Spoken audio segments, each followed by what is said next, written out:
అడ్డాల నాడు బిడ్డలు గాని, గడ్డాల నాడు బిడ్డలు గాదంటారు. కేసీఆర్ పరిస్థితి ఇప్పుడు అదే. వాస్తవంగా ఉద్యమకారుడుగా ఎంతో కష్టపడి తెలంగాణ రాష్ట్రానికి సామ, దాన, భేద దండోపాయాల ద్వారా తీసుకొచ్చారు. దానికి ప్రతిఫలంగా ప్రజలు ఆయనకి అధికారం ఒక 10 సంవత్సరాలు ఇచ్చారు.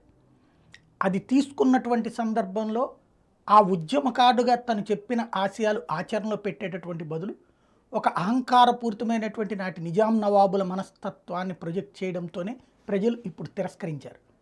ఎట్ ద సేమ్ టైం అక్కడ జరిగినటువంటిది ఏంటి, కుటుంబంలో ఇష్టారాజ్యంగా నడవడం.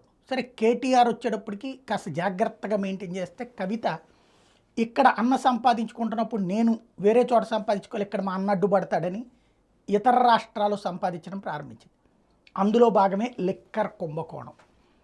ఢిల్లీలో ఉన్నటువంటి లిక్కర్ పాలసీని తెలంగాణకి తీసుకొచ్చి మార్పిచ్చి, దానికి అనుగుణంగా అప్పటిదాకా ఉన్న ప్రభుత్వ మద్యం దుకాణాలను ప్రైవేటు మద్యం దుకాణాలుగా మార్చి చేసినటువంటి దందా ఇప్పుడు మొత్తం బయటకు వచ్చింది.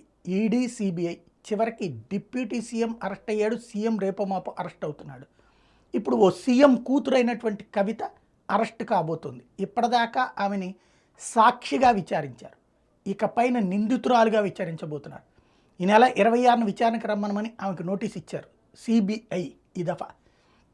అది 41A కింద నోటీస్ అంటే సాధారణంగా విచారించడానికి ఇస్తారు.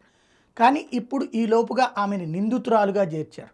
అంటే విచారణకు వెళ్ళాక ఆమెను అరెస్ట్ చేసే అవకాశం కూడా ఉంటుంది. ఓవరాల్గా కేసీఆర్ తన జీవితంలో అనుకుని ఉండడు. కేసులు పడ్డాయి ఆయన మీద కానీ వాళ్ళ కుటుంబం మీద కానీ, ఏది ఉద్యమ సమయంలో ధర్నాలు చేశారనో రాస్తారోకోలు చేశారు. అలా కాకుండా ఒక కుంభకోణంలో, అది కూడా కోర్టులు కూడా, సుప్రీంకోర్టు కూడా కొట్టేయలేకపోయినటువంటి కేసులు. ఇప్పుడు కవిత జైలు పాలవుతుందా, కేసీఆర్ పరువు తీయబోతుందా చూడాల్సి ఉంది.